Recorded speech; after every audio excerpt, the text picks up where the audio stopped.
Ladies and gentlemen, my name is Bill Roth. I am the town planner for the town of Stoughton. Thank you for coming. This is being recorded on Government Access on SMAC and can be rebroadcast. This is a public information session to go over for town meeting members to go over the zoning bylaw amendments and map amendments being proposed for the 2024 annual town meeting. And so with that, I can start. There's 4 articles. 3 articles are sponsored by the planning board and initiated by the planning board, and 1 is a petitioned article, which I will also be explaining. So the first article is Article 45, and it's in your book. It's highlighted as Stoughton Center District, Section 9.3.4, Table of Uses. And what we're looking at doing is removing, currently it reads entirely residential multifamily dwellings, provided that no more than 10% of the total number of units be more than 3 or more bedrooms. In order, so the purpose of this is to remove the 3-bedroom restriction. It is, therefore, we will comply with the state's Section 3A, what's known as the MBTA zoning requirement. This affects properties in the flex and transition zone only. It does not affect anything else than the Stoughton downtown, and it's only the flex and transition zone. I had the GIS person let me know it affects 150 properties. What we're looking at doing is, in order to comply with the MBTA or the Section 3A zoning, you cannot restrict multifamily, and by limiting the number of limiting to 3 bedrooms to 10% is a restriction. One of the things that I can compliment town meeting on, back in 2022, you passed the Stoughton Center district zoning, which totally reshaped the zoning for the downtown. One of the big issues that you probably see in the news is that, like, Milton denied it and this sort of thing. They're denying it based on density, and so the existing zoning, we meet the density requirements. Actually, I applaud town meeting that almost in advance of the finalization of the MBT3, the 3A zoning, so the Stoughton Center District zoning meets the density. This minor amendment will make us comply. So that's kind of what this one is about. I will let you know that the way the zoning was done, the Stoughton Center District has its own use table. So in the regular use table in Section 3 of the zoning bylaw, this entirely multifamily, provided that no more than 10%, it stays the same. So, as I said, the rest of the town uses the use table in Section 3. The use table for the Stoughton Center District is contained solely within the district in the Section 9. So that's why I say it affects 150 properties. It's flex and transition. So that's what that one is. I'm going to go through everything, and then if you want to, we can then take in questions, and I have a microphone. So Article 46 is a map amendment. And the one on the top is the current zoning. That's it's 479 Washington Street. It's the Phillips Screw property, if anyone you're familiar with it. It's the Phillips Screw property, and then there are 4 residences behind it. I think if you can see my cursor, this is the Phillips Screw property. There are 4 residents that are adjacent to it that are on Welch Street. And then right to the north of this is do you know where Jersey Mike's is? which is right next to Phillips Screw, half of their parking lot is zoned industrial. So what we're looking at doing is, this is really a spot zone that, was put on when we enacted our zoning to probably conform with the use that was there, which was a manufacturing, and it was a factory. That's no longer there. The planning board would like to remove this spot zone and rezone it general business, which is the zone that is surrounding the entire property on both sides of the street and behind it.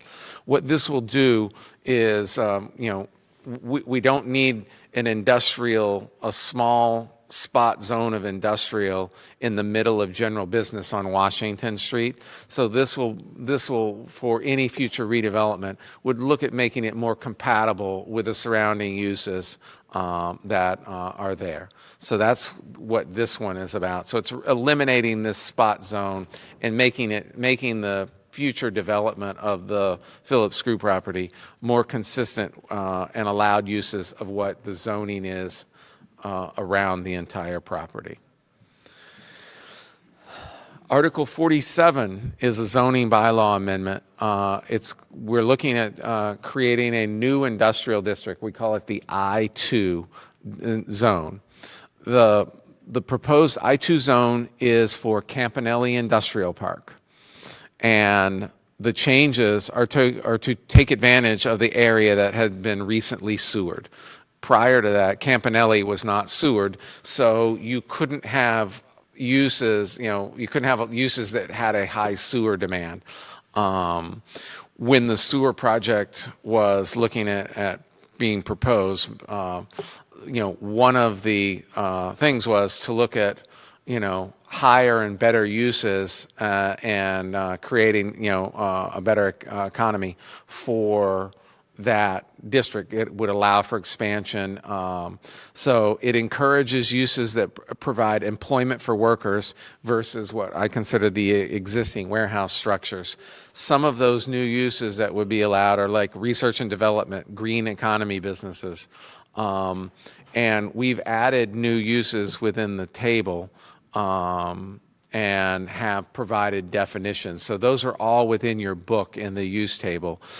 One of the other things that we looked at doing is removing, in the current industrial district, a lot of retail uses such as restaurants, fast food restaurants, and certain retail uses are allowed in the current industrial zone, and removing that use on the more about, so you can direct more industrial type uses that are more, as I say, wage earner jobs. So that's kind of what we're looking at. The zoning district also, the new zoning district will bring a lot of the existing lots into conformance with lot size. So also, we're looking at currently the industrial district requires a minimum of 80,000 square feet, which is 2 acres. Well, 75% of the lots are non-conforming in the industrial park because they don't meet the 2 acres. A lot of them don't. So what we're looking at, we're proposing on bringing that down to 50,000, which is 1 acre, which brings the non-conforming down to like 20%. So it's basically taking looking at the existing lot sizes and making things more conforming. The one main thing that this really does is it provides for development review criteria that we currently don't have in our code. It allows for the planning board to look at flexible parking and traffic management, and a specific section on that. Low impact development requirements, which are helping to deal with stormwater in a more environmentally friendly than just putting it in catch basins and pipes. And the biggest thing from my standpoint is it allows for the design and development guidelines. So it provides for these 3 development criteria: the parking, the low impact, and the design and development standards. give the planning board more tools to allow the planning board to have, better design, better layouts, and more control over what it looks like. So these are all positives that we're looking at doing.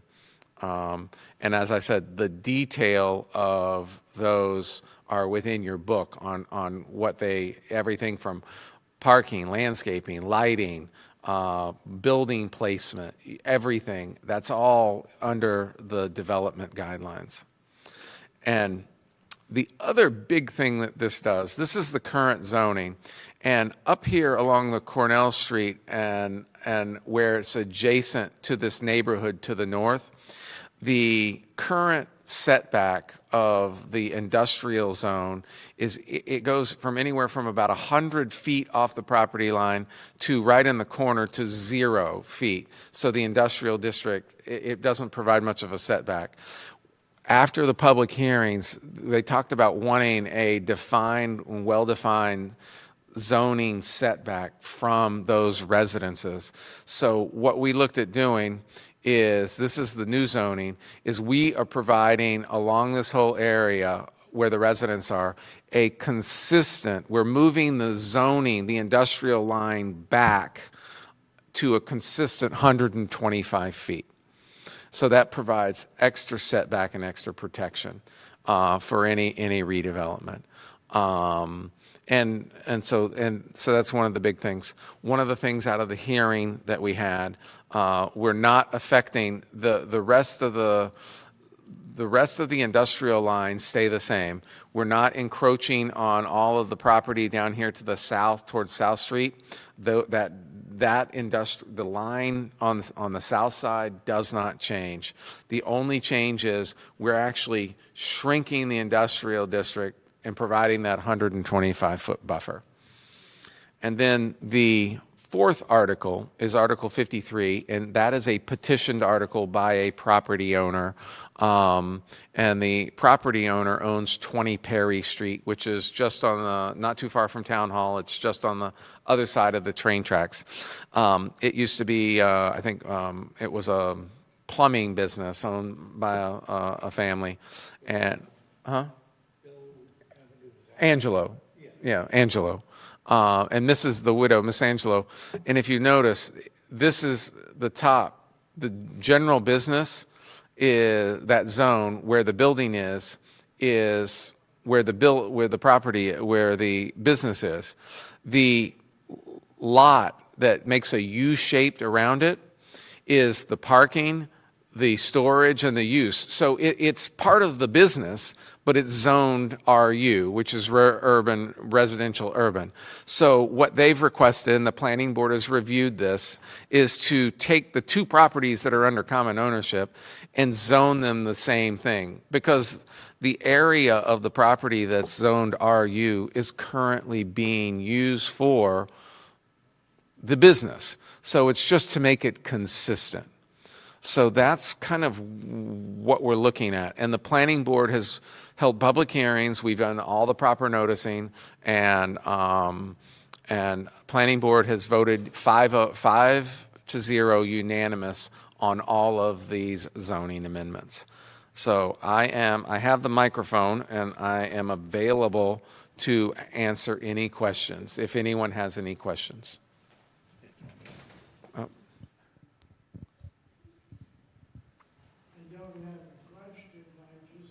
Say, long time no see. What? No, that's Forrest. You left some big shoes to fill in Fairhaven.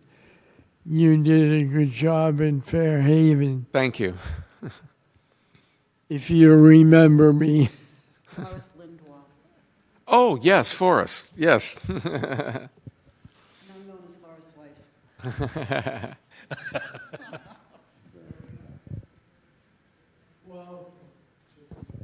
Thank you. Thank you. Hi, Bill. So can you just clarify? I know that this article Which one? of this one, 45. Oh, Article 45, yes. Yeah, is that it affects 150 homes, you said, 150 properties. properties. Both commercial, multifamily, and there might be a handful of single family. I don't know the makeup of it. It's 150 properties in the Stoughton Center District, in the immediate downtown. Okay, and you're saying currently, because I can't see it too good, I'm sorry. So you're saying currently there's a limit of 10% that No, can, it says no more than 10% of any number of units in a multifamily development that's proposed can be 3 bedrooms or more. okay, so if we remove that, they would be able to have 3 or more bedrooms? Correct, they would. So how many bedrooms? I'm just trying to figure out how dense could this property? Density is really not based on bedrooms. Density is based on units. And I will let you know that in the last, I would say in the last 20 years, plus years working here in Massachusetts in the various communities, no developers currently, no one is building, when they build multifamily, every development I've ever seen in the last almost 2 decades is 1 and 2 bedroom mixes. No developer is building multifamily developments with 3 or more bedrooms. It is not financially feasible. The only time that I see a development that has 3 bedroom is when affordable housing money is required. And they're required by the subsidizing agency, i.e. most likely DHCD, the state. They're required to build 3-bedroom units, a certain number. And in that case, if it's an affordable project, it's most likely exempt from zoning anyway, so it wouldn't even comply, it wouldn't even do this. So what we're looking at is to comply with the MBTA 3A zoning, or the 3A zoning, and take out, we essentially have a restriction in our zoning bylaw that no one uses. We're restricting something that doesn't need to be restricted. That's what I was trying to picture in my head. Like, who would want more, like, in a multifamily? Like, how many people are, I could just imagine how many people would be This was put there. in the code years ago, and I will let you know, if hopefully this passes, it only affects the transition and flex zone in the downtown. The use table for the rest of the town still has this requirement in it. Got it. Okay. I'm ready to move to the next. Okay, the next one. Okay, so the only question I had on here is what happens to those 4 residents behind? Those residents they're currently zoned industrial. So they're existing legal non-conforming uses. So they can stay, they can expand, they can if it burns down, they can rebuild. So by changing it to general business, they're still existing legal non-conforming. How does that even happen? I don't even know.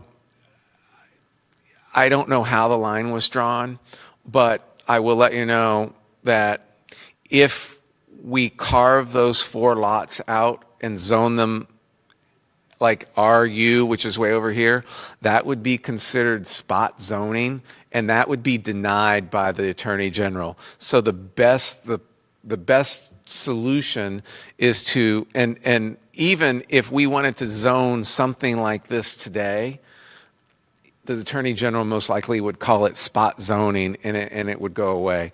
So what we're looking at doing is their existing legal non-conforming, there's still going to be a legal non-conforming. Actually, 2 of the residences have called me, and another one showed up at the hearing, and we went over everything, and and we explained that it doesn't change. You're legal non-conforming. If you want to pull a building permit and renovate your house, you still can. You can still do all of those sorts of things. The one thing they asked is, does it change their taxes? And I'm like, no. Your taxes are based on your use, not your zoning. So that was that one. Okay, so the only other question I had about that, unless somebody else wants to ask, please feel free to interrupt me. Is there a goal or a reason the building department is looking to make this change? Planning, this is I'm the sorry. planning board. I'm sorry, The- my The bad. planning board, Yeah. the planning board wanted to remove, if you recall, at the last town meeting, there were all of these, I had 3 zoning map amendments to clean up areas. You know, it was general business, but half of this residents had it, and then the corner store, half of their parking lot was zoned residential, but then next door, you know, we cleaned 3 of those up.